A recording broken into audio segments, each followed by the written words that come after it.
অন্যায়পুর পদ্মার পার।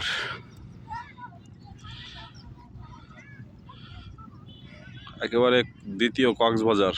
যারা আসতে চান আইসা দেখতে পারেন। আমার তো ভাই সে লাগতেছে, আপনাদের কিরকম লাগতেছে জানি না।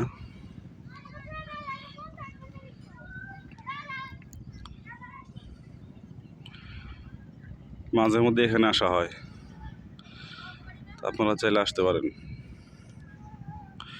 সূর্যটা একেবারে যা লাগতেছে, ও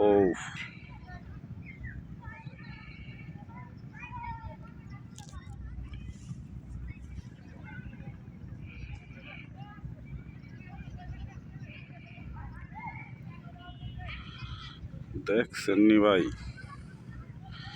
কি একটা অবস্থা, আল্লাহর কি অপরূপ সৃষ্টি।